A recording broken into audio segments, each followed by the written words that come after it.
Hello, everyone. Welcome to the monthly pause. So, this is just a bonus interview with a dear friend, Sue Ann Gleason, who is a wonderful poet, a thinker, a sharer, and she's the author of In the Glint of Broken Glass, a really beautiful collection of poetry that came directly out of the pandemic. It was one of these books that was such a lovely companion to that difficult time in all of our lives. And she's working on new projects and writing, micro essays and doing all kinds of exciting things. So I'm hoping that we can talk more about that today, Sue Ann, and just kind of seeing where our conversation leads us. I think everyone in the community always enjoys the I'll say discursive nature of conversation with poets, because I just think poets' minds are the best minds. They're the most interesting. Ooh, So welcome and thank you so much for the conversation today. yeah, thank you for having me. I'm really honored, James. Really honored to be here today. Yeah. Absolutely. Well, I always love to start with a poem because I feel like sometimes the conversation can get going and then we forget about the poetry. And I also think poetry just brings us into the soul space. It just reminds us why we're here. So I was wondering if you would read your poem, Ask Me. That's Mhm. going to be in my new anthology. So this is a selfish ask. I just want I to hear, know. I want to hear it from the poet. Yeah, I'd love to read this. And yeah, there's so many stories in this piece. Um, ask me. Ask me for the measure of starter and water in a loaf of sourdough bread, how to gently pull the dough across the surface of a marble slab, folding it like an envelope so that the gluten strengthens slowly and with intention. Ask me how those loaves of sourdough kept my hands steady and my mind occupied on days that fear and anxiety rose as exponentially as the starter. Ask me about my grandmother's kitchen, the sound of onions sizzling in a cast iron skillet, the smell of garlic, the shape of her hands, chopping vegetables, teasing pie crust over heaps of cinnamon-soaked apples. Ask me about candles on countertops, how she lit those candles daily and prayed to patron saints, the depth of her faith reflected in the whisper-thin pages of her prayer book and the 7 children she raised in the midst of the Great Depression. Ask me about the sound of her voice praying the rosary in Italian and how that became a lullaby singing me to sleep. Ask me about breakfast in her home, thick slabs of toasted bread slathered with cinnamon butter and smiles. Ask me about my grandfather's breakfast, the crunch of cornflakes, the tap, tap, tap of spoon on the delicate shell of a soft-boiled egg, how he swirled the remaining dark coffee from his cup. And if my memory serves me here, a shot of whiskey to warm his belly for a day digging ditches, the price he paid to live in America. Ask about the garden out back, how in summer months it resembles the one my grandfather tended. Sun-ripened tomatoes, basil, and beans.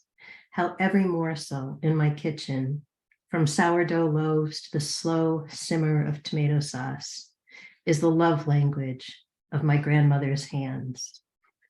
Hmm.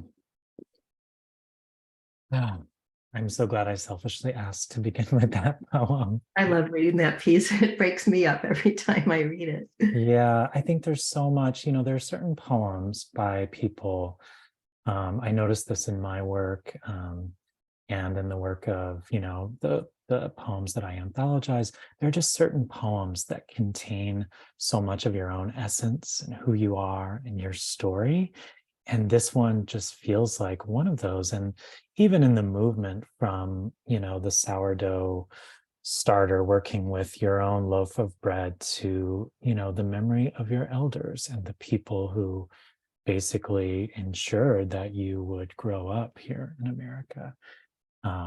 And also it's just sonically rich to Mm, hear the poet read their own work. And yeah. I just was noticing, I didn't notice this when I read it on the page, but the sounds just really coming out. And especially what struck me this time was gluten, strengthen, intention.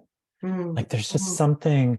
something about that, and the essence of bread. So, do you feel that with this poem, that it contains so much of your own story? It does contain so much of my own story, and it really will probably appear again in this next body of work that I'm working on, the Roots and Wings chapbook. But what's so interesting about this piece for me is I wrote this piece way before I really, really immersed myself in the study of craft. Like Mm, the whole book felt to me like a time capsule more so than a book of poetry. And mm, then after I published it, it was almost like, oh, like I don't even want to call this a book of poetry because I mm, learned so much in the interim. Like I wrote this during the pandemic. It feels like years ago, right? mhm, And then I was completely immersed. So now to look back at it, and I think you'll remember when you asked me for this poem, I said, oh, James, can I look at it? Like, can I? And you said, Sue Ann, just remember this was the poem, that attracted me. And I'm like, okay, I promise it's just going to be a tweak or two, because at that point, I was really immersed in line break and in jam mm, in the power of lines. And I probably didn't even have language, right, for consonants or assonance or enjambment, certainly not.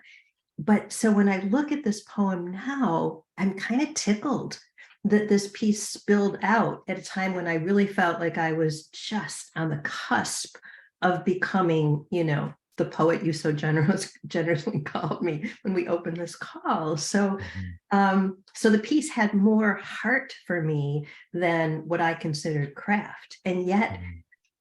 I think the piece is strong now, especially with Yeah. a couple of those tweaks, which were gentle, you know. Yeah, yeah. Well, it just makes me think what you're saying. Like, can we just make up a word for literature that's heart craft? There's a craft to including heart, letting that into a piece. And I think sometimes as an emerging writer, it can be easier to let that in, before you get other voices into your head, before, some of those terms that you mentioned sometimes can cause us a little bit of anxiety. Like, am I doing enough of this? Am I doing that? Am I doing that right? So there's something to be said for following intuition and instinct. But I think there's a lot to be said too, which you're saying, to immerse yourself in craft and get to know, and then to look back at older work and realize, like, oh, I did know what I was doing. I just couldn't name all the moves, or I didn't, I wasn't necessarily aware of them. But It's I think the best stuff always happens accidentally, right? Yeah. And with heart, the Yes. pieces that I think that move others are, one, the honest pieces, Yes. and two, the pieces that are really coming from that really deep heart space. We pick them out, right? There's a beautiful quote by Gordon Leash: "Wear your heart on the page, and people will read to find out how you solved being alive." Oh, wow. I mean, isn't that just the truth? I mean, aren't those Mhm. the pieces that we're drawn to, the pieces that are telling a truth and that we have resonance with? Um, Mhm. they pull those heartstrings, something, and it's interesting because I write a lot about my dad, as you've probably seen. Recently, Mhm. I posted more of those pieces because it's the anniversary of his death and also Father's Day. And people have always been really drawn to those pieces. And it was always made me wonder, like, why are they so drawn to these pieces?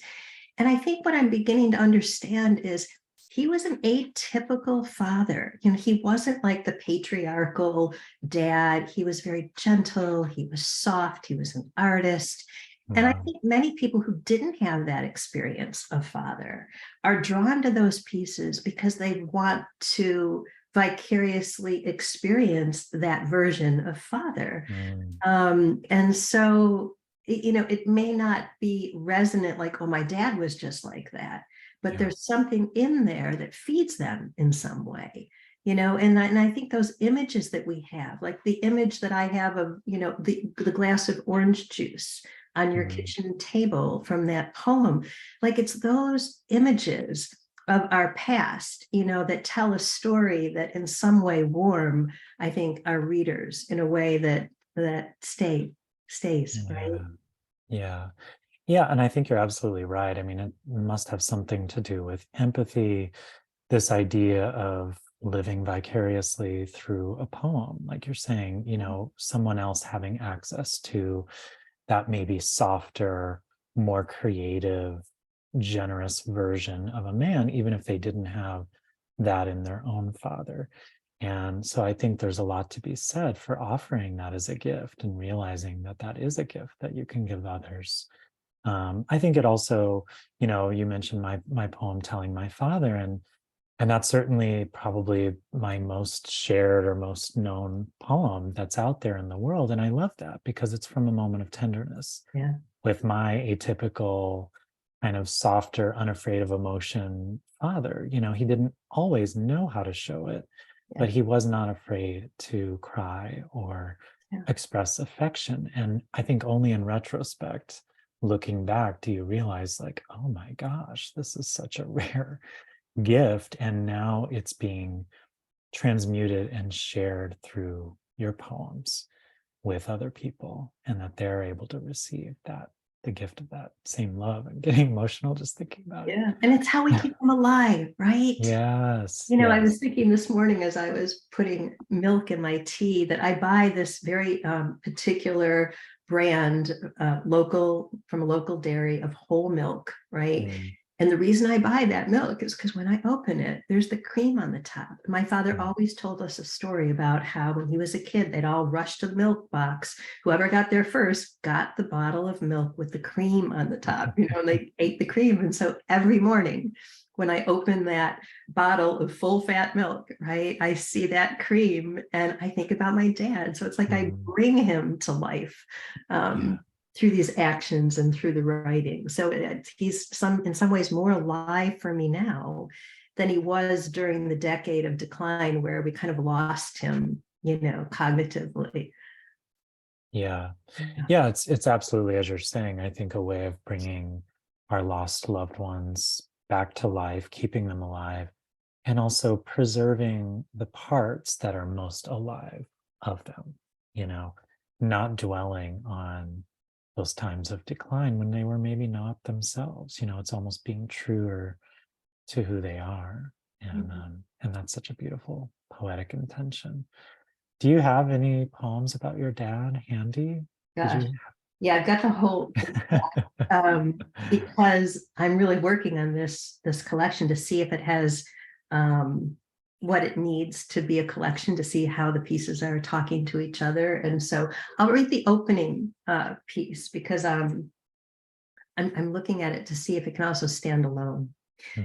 It's called Roots and Wings after Joyce Carol Oates. This is not a story about happily ever after, where the writer visits the city of her birth or a summer cabin on Keuka Lake to sit on a dock, one leg dangling, the other curled into a hug. It's not a piece in which her grandfather fills the bowl of his pipe with cherry tobacco, strikes a match, and puffs circles of smoke through the air after a long day digging ditches. Nor is it a story about her grandmother steaming jars in scalding water, canning tomatoes, putting up a bounty for the blustery buffalo winter, a landscape that couldn't be further from her homeland, Sicily. This is not a story about lemon trees, that bright yellow fruit that found its way into lemon pie, lemon cake, lemon cookies. It isn't even a story about a family of foragers, the weeds that Grandpa picked alongside the railroad tracks that later became batter dipped cardoons, flash fried and crunchy in a cast iron skillet. It's a story about a flicker of faith, migration of memory, kitchen whisperers and kinship, rosary beads wrapped around a grandmother's hands, a North Star, a father. It's a story about roots and wings. Mm, mm. So beautiful. It's like this incantation. So I can see why it's opening your new collection that you're working on. And that's a beautiful title, Roots and Wings. Mm, yeah, very, very imagistically rich. Thank you. Yeah. What do you think has drawn you to the material of memory and Mm. digging into those roots and looking at the wings that carried your family over from Italy. I was just thinking as you were reading, like sort of wondering if it has to do with, delving into craft, which is sort of this more abstract act, but you're going deeper into poetry.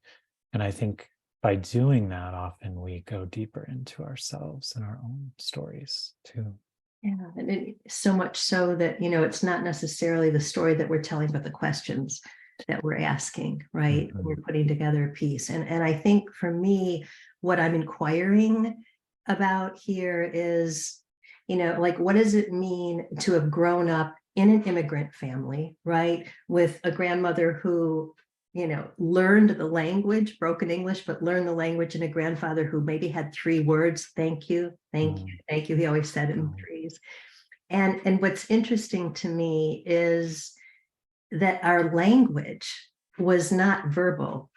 We spoke the language of food. Food was our love language. But those two figures in my life, my grandparents, who were very much, a part of my growing up years, did not have language. And, Mm. and I think it's so interesting that my query right now is to somehow remember them through language, and that also my family was largely uneducated. My mother only made it through 8th grade because she grew up during the Depression, and she was the eldest daughter. And so she had to leave school in 8th grade to help my grandmother, raise these children in the midst of the Great Depression. And then came the war, right? And so there are all these little factors.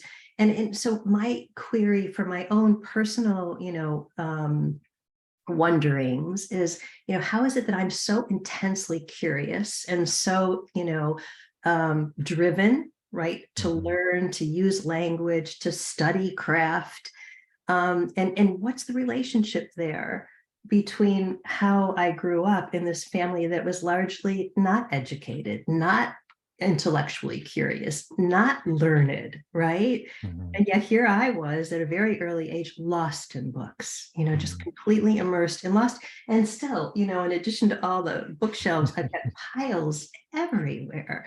Like, they're my friends. Books are my friends, and poets have saved me, Mhm. through some very difficult years. It's the poets I turn to, both in the books and also in company. Like, who would we rather be around, than people with that kind of sensitivity and that kind of attention, to the world and to each other? It's a pretty magical group of people. I've Mhm. never met a poet or a writer who I haven't fallen in love with.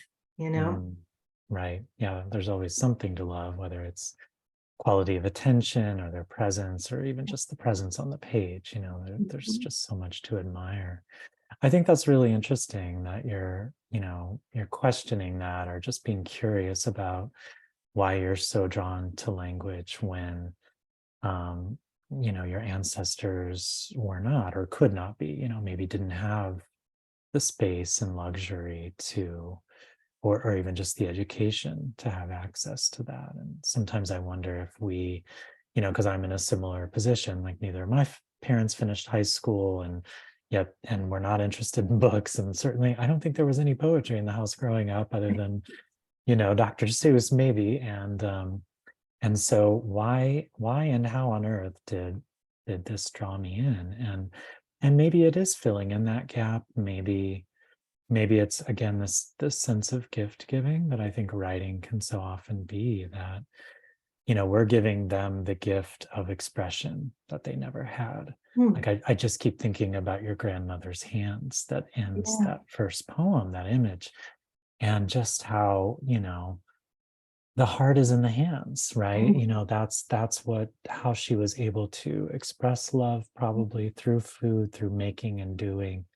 And now you're able to express it also through food, probably, I'm Yeah. guessing, and doing. But you have this other mode, which is language and especially poetry, which, not to be biased, but I think is one of the highest expressions of language. Yeah, Yeah, truly. yeah. Yeah, it's an art form, and so is food. I think the whole food prep, informs, because I'm very connected to the plate, right? And to Mhm. food preparation. It's never been a burden for me.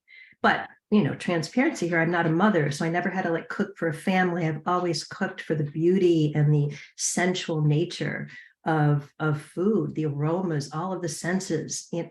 So I think that also informs my writing, not Mm. just writing about food, but the awareness and the intention and attention. We talk about that a lot.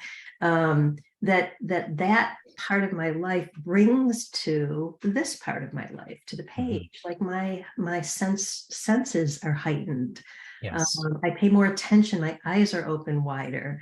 I see things. I note things. I make things.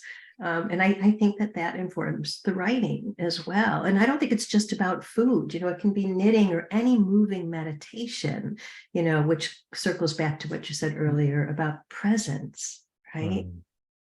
Yeah. We're such a society of rushers and scrollers and movers and shakers. It's, you know, finally, and for me, because I've been kind of that person all my life, it's like I'm being called to slow down, you know, and Mm. take in the world. And that's a gift.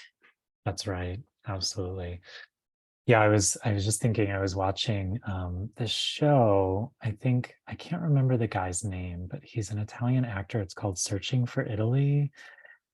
Is it? Um, It's not the Phil guy, is it? no, no, it's a different his family's roots are in Italy. But Oh, anyway, Stanley Tucci? thank you. Yes, Yeah, I yeah, couldn't yeah. think of his name. Yeah, that's him. And I really loved it because he goes by region in Mm, Italy, and it's so yeah, rich. And you see people who are growing things like, those lemons that you mentioned yeah. in the earlier poem, which show up over and over again in different parts of Italy. But one thing, he was somewhere and kind of cooking with his family, and it was this kind of traditional dish, big process. And the woman said something like, everyone wants a quick recipe nowadays, but the best recipes take time. They just take time.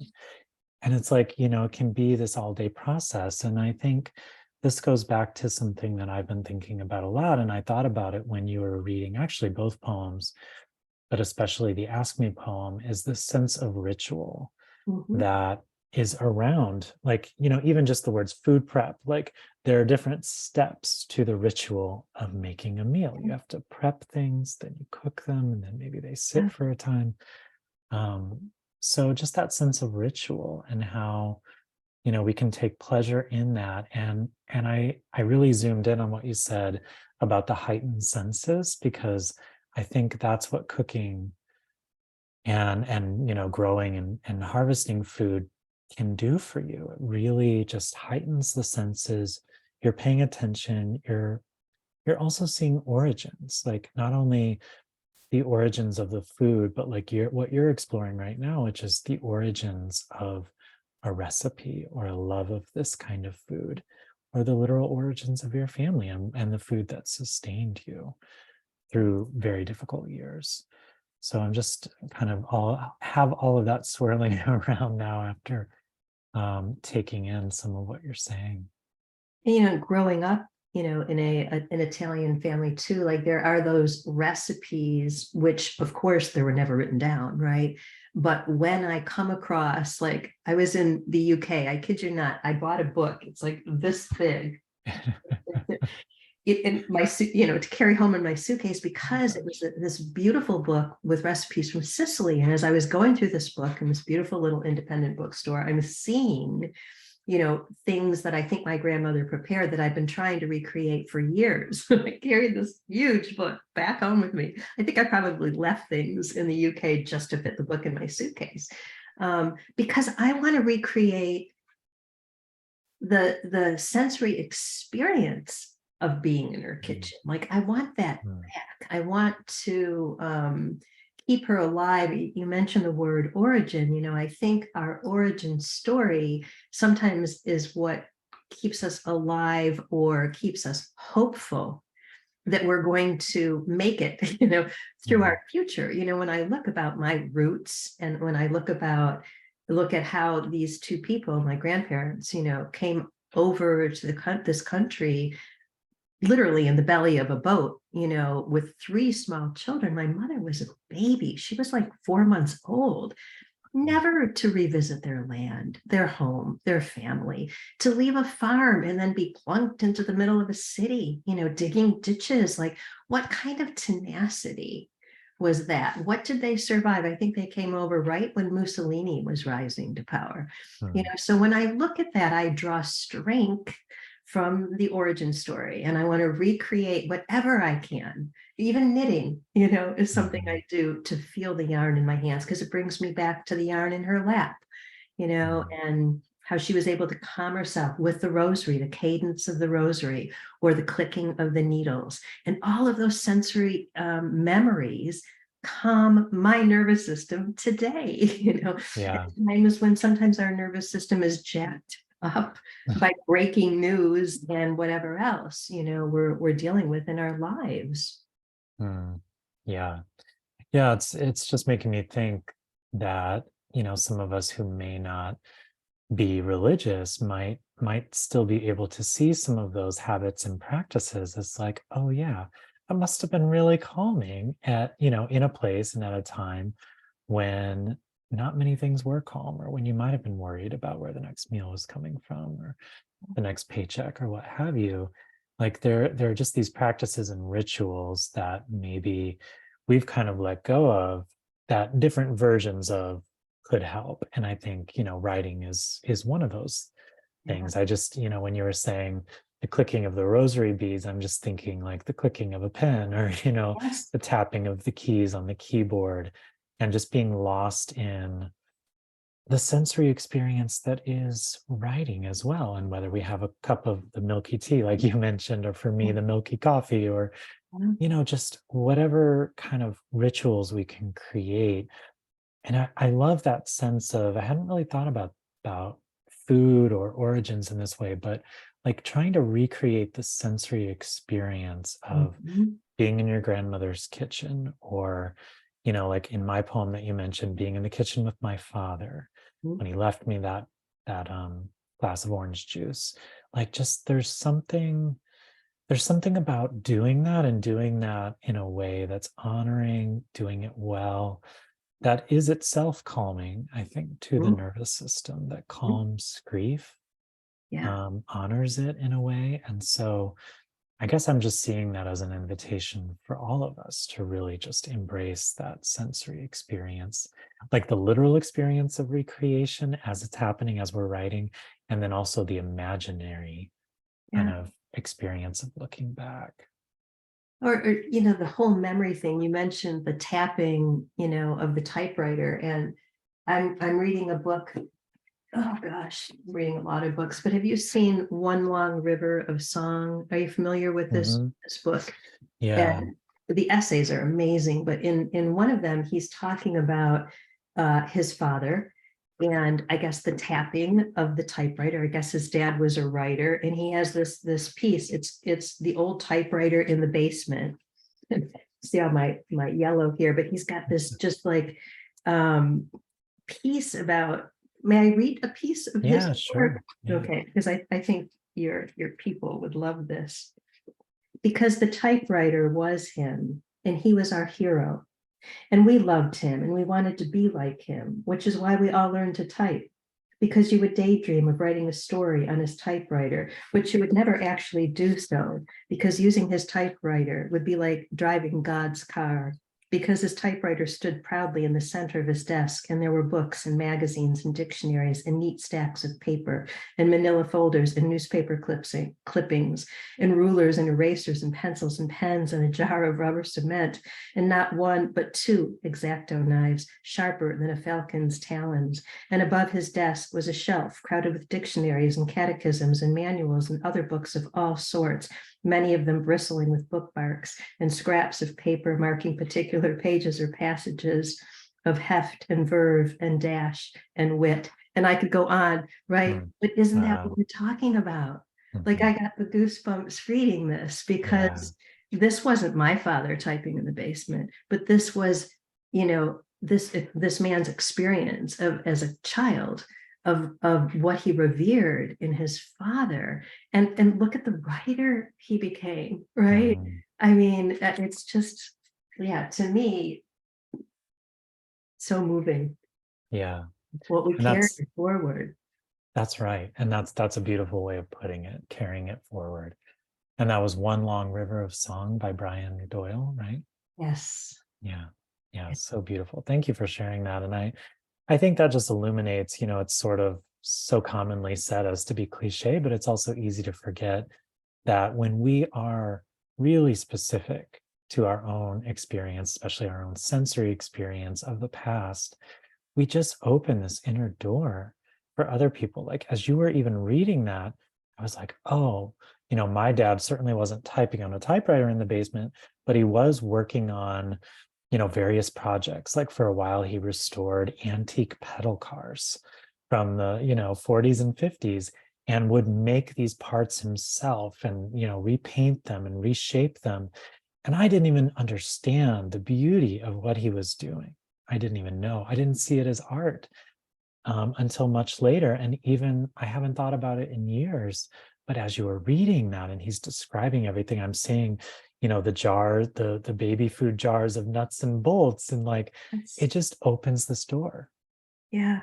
And are we talking too about how reading, like being voracious readers informs our writing? And this isn't about craft, right? Right. This is really about immersing ourselves in the memories of others, especially, of course, if we're reading memoir or poetry derived from our lives, which is my favorite genre. Yeah. Memoir is the genre that I love because I'm finding out how people survived being alive. Mm, So rich. yeah. Yeah. Oh, yeah, it is so rich. And I think too, that it can inform, even if we think of ourselves mostly as a poet, reading memoir, reading something that seems on the surface like, oh, this is a different form, this is very different, can inform what we're doing with poetry. Because it seems to me that, your poetry started out in a certain place, but reading what you were writing for a while now, I see you as really turning toward the narrative and turning much more toward memory and exploration of that. And I imagine that has a lot to do with what you're taking in. And you've even published some, Yeah. micro essays, you were saying. So how do you see the shift that has happened into that? And maybe it's still too new to Well, really no, introduce. it's so interesting to me because it does really talk about the evolution of the writing, and how it's kind of transmuted. But because I got so interested in form and line break and craft, I really immersed myself in that study. But then something new came along, and I've been looking at the hybrid form. And I took a workshop recently with this, wonderful woman. I don't want to get her name wrong. I'll think of it in a minute, but she talked about the hybrid form, the fusion of forms that are Mm, inherent in hybrid. And she gave the reference to a spork, the tines of a fork, but the scoop of a spoon, and mm, how these forms can be blended. And so I started to get really curious about what would happen if I took some of these pieces that I so painstakingly, formed into couplets and, line breaks, and compressed them. And I may have shared this with you. There was one piece. I was in a week-long challenge Facebook group or whatever, and I posted this one piece that I had taken from another piece and compressed. It got a lot of feedback, and I thought, maybe I'll just drop this into a submission and see what happens. And the piece was picked up in 2 weeks. I have never had a piece picked up in 2 weeks. It's usually months, like could be 6 months, right? And it made me think about, like, what is it about this particular form that is calling me to investigate it? And mm, so then I took some of the more difficult pieces that I had written during my father's decline, during that 10 years. I called it the abyss. yeah. Long pieces that I just wrote, through grief and pain and angst. And I thought the only way I can approach that material now is through a micro essay. Mm, And so I took some of those pieces and I created four 4 very tightly crafted micro essays. And I'm thinking about the placement, how I would place them into this collection, because they're the darker pieces, right? Mm. And then I took one of the pieces, I entered a New York City midnight challenge, like it was one of these 100-word challenges. I'm thinking, okay, that'll be fun. And I got suspense or horror writing, so not my genre. And then the action was brewing coffee and the word was worn. And I had to, incorporate those 3 things into a micro essay. And I took one of the pieces I'd written about my dad called The Chaplain, and I reworked it into a 100-word micro essay. Mm. And it made the first cut. There are thousands of people in this challenge, and I never expected this piece to make the first cut. And it made the first cut. So now I'm into round 2. And that isn't to say it was a great piece, but what it made me think about is there's something about the action or act of compressing a piece, Mm. or looking at our pieces through a different lens, or taking them into different shapes that reworks the way they're perceived and the way we perceive them. Yes. And so I just think as a writer's playpen, so to speak, to take some of the pieces that we've written and rework them or look at them with fresh eyes is a useful exercise, whether they go anywhere or not. It's Mm-hmm. a useful exercise. And maybe I'll discover, that prose or these micro essays are a form I should explore more. Mm. I remember when you asked me, or you shared this Ask Me piece, because it had gotten Mm. picked up by a journal. And when you shared it on your page, you said something like, now, this isn't something to the effect of like, this is a bit longer than, and I, what I typically share something and think, oh, that's interesting. Like it was just an interesting way to introduce it. But then I realized later that the pieces in your beautiful collections fit Mm. this size book. And so your lens, right, was toward these more compact pieces. And that must have just come out in your share. Like usually what, you're sharing is like compact, but this was kind of long. It is, a long piece. Yeah. But I think what I'm just trying to say is that I think it's useful to play, right? Yeah. To play with these pieces and not put them away forever, or not look at a piece and say, well, that, I've submitted this one, never got picked up, must be trash. Maybe it's the form of the piece, or maybe it needs to be reinvented, Mm. or maybe it doesn't need to be submitted at all. And maybe it needs to be in conversation, in social Yeah. media or with friends, or a writing Mm. group. I don't necessarily think submission, and I think we've talked about this too, is indicative of good writing. I think that it's wonderful to have a piece picked up, Mhm. but I don't think it should stop us from, or make us doubt ourselves or our craft or our writing. Yeah, I mean, it can be useful and helpful and give you a little jolt of pleasure when something happens, especially when it's really surprising, like some of those examples you were giving. I always love when that happens. It's like, well, I don't think much of that, but I'll send it anyway. And then Yeah. someone really loves it. And you're like, oh, okay, maybe I'm not the best judge of my own work. Yeah. But I think it's so much about listening. That's what I'm gathering from this. And I'm just thinking about, that challenge that, through the New York City thing that you mentioned, where you're given these parameters. And it must have just, you were called to this piece that you wrote about your dad, the chaplain, and, like, I'll rework that. And I think, that's such a great encouragement for all of us to, like, just listen to those little whispers of like, there's a call for submissions for this kind of poem or this subject. What pops into your mind? Like, what instantly calls to you, even if it needs reworking or you want to tweak it a little bit before you send it? What pops into your mind?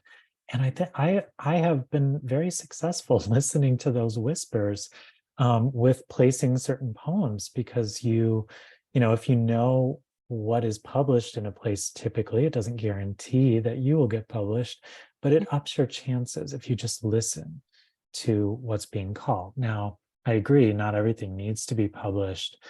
I love what you're saying about learning a lot from a piece by having it in conversation Yeah. with friends. If you're moved to share it on social media, I know for our community, we have a closed Facebook group where people can share freely and still publish their pieces. But, even putting together a collection like you're working on now, I can't tell you how many poems have been kind of rescued from my own personal slush pile because it's like, oh, that fits here. And then tweak this, and it becomes a totally different poem because Yeah. you see it in a different light with fresh eyes, as you Yeah. said. Yeah, the conversation piece is really fascinating to me. And I look at different people who you've interviewed over time. Jane Hirschfield, 17 years putting Ledger together. Mm, 17 years. I mean, think about that. yeah. Before she, and who knows what happened in those 17 years, but I just love the slowness of letting those pieces talk to each other and then having them collected in this beautiful book. Mm, So I don't think there's a rush to it. You know, I think there's the yeah. nudge. Yeah. Yeah. Absolutely. Yeah. And it is more gentle. It's sort of like we're saying, like just listening to the whispers, listening to the gentle nudge. Um, and with Jane Hirschfield too, during those 17 years, she was putting together and working on and publishing other collections as well.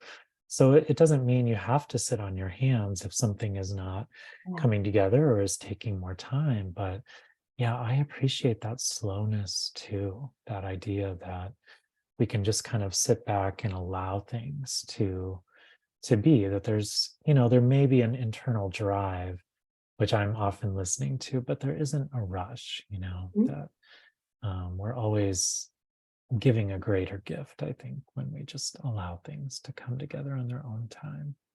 Yeah. Yeah. Would you read another poem for us? I know we're kind of slowly winding down here. Sure. If this was the last one, I'll read the poem that may be the last one in the collection. Great. It's a little bit of a heartbreaker. Mm. Um, Here we go. So this one, hang on, just my little tab here. This one is called Wing and Feather. The room wintered when he passed. No rattle, just a gentle departure, a wisp into the ethers. He visits me in dreams, sometimes a butterfly, this time a bird. Mm. Yeah, I love that. Yeah, it's exactly what you were saying in the poem. If indeed that becomes the last poem, it's a gentle departure. And I love the word departure too, because it suggests a slow leaving, and the word itself is slow, 3 syllables, Yeah, different consonant sounds. So departure. I don't know, maybe I'm being hyper focused yeah, because I'm a no, poet, I but love that. yeah, I think I saw that when you recently shared it, and really noticed that word departure. Mm. Yeah. See, you're speaking to like how important it is to be in conversation, not only with the pieces, but with others. Because oftentimes you've said something to me, when I posted a piece, a noticing, and then I have a whole new view of the piece, Mm, which gives me pause, but then informs the next piece. So I yeah. don't think poetry writing, people might think of it as a very solitary, activity, but I do think we need to be in conversation with our pieces, and not necessarily Yes. in a workshop, where we're taking it apart, but just in conversation. And I think that the greatest gift that I've gotten and done all of the Poetry of Resilience, beautiful, beautiful offerings, but was Nikita Gill, when Mm, she gave us permission or invitation to just choose, if it's social media, Instagram, Facebook, like choose the space we want to interact with our pieces. It doesn't have to be the New Yorker, right? We don't have right. to aspire to something that grand, to really have our poems be out in the world touching people, and, Yeah. and touching us back, right? The Yeah. reciprocity of the engagement that we have when we get brave enough to share the pieces. and then Mhm. open enough to receive the feedback. Wow. Yeah, that's beautifully put. Brave enough to share and open enough to receive the feedback and to receive complimentary Yeah, feedback, to really hold on to that goodness because, 500 people could give you a compliment on a poem you post, and then someone posts one little nasty right. thing, and you hold on to the nasty thing. So, Exactly. like let's hold on to the good and let's actually believe because people don't have to say nice things. So often we might kind of have that narrative of like, oh, she's just being nice, she, Right. whatever. But someone took the time out to write a comment or Yeah. write a little note to you about something you posted or published, and to just really remember that and receive it. I've heard the advice to like print out fan letters or notes and like keep them in a binder. I have never done that, but I think it's a good thing, like even just to copy and paste a few comments that people have shared with you so that you remember on those doubtful and Yeah. fearful days, like this is who I am and this is Yeah. what's important and it is touching people. And I agree with you, Sue Ann, that, I think we can aspire to the New Yorker, sure, why not? But like not to just wait until the outer world says, oh no, your poetry is great. It's going to be published with this publisher in the New Yorker, the Atlantic, whatever, but to really find different and ways that are right for each of us to share our work, because that conversation is really important. And I freely share on social media. Not everyone wants to or can do that, but I have learned so much more about my own work Mhm. and which pieces kind of resonate for different reasons. So there's so much value in, I guess what we're saying is community, right? Yeah, Yeah. exactly. Yeah. Yeah, definitely. Yeah, and it doesn't have to come from a workshop. It's almost like if we could just have an appreciation shop where we just Mhm. share Yeah. what we're working on and reflect back like, oh, this is what really stood out, or this is what stays with me. That's what I'm always trying to do when I'm working with people in generative spaces, because I think we need to, kind of like you were saying earlier, we need to hear what's working in a particular piece so that we can carry that forward into the next thing that we're And working also, on. we need to hear what's working in pieces that are not our own, because then Right. we're not as attached to, we get very attached to our words, right? But if we can learn by seeing the feedback on the pieces of others too, that informs our writing. So all these low stakes kind of places, but as children, right? I was a teacher of small children for years.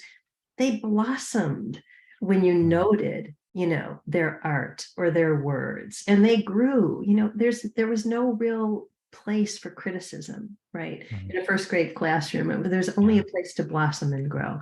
We're no different. We're no that's different. right. Show me what's working and I'll do more of it. you know Yeah.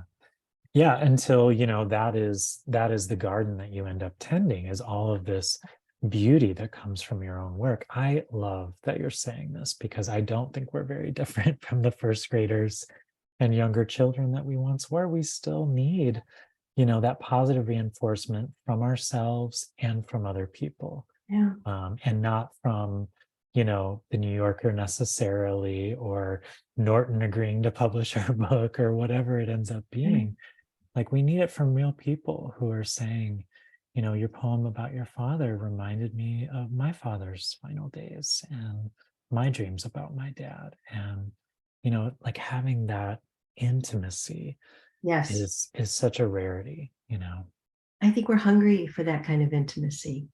I Mhm. think that's why your communities flourish, because they provide a container for the intimacy people don't have in their day-to-day lives. Very different, right? To share such vulnerable pieces in a really safe space than to go have lunch with a friend that maybe you've known for years, right? Right. Completely different dynamic.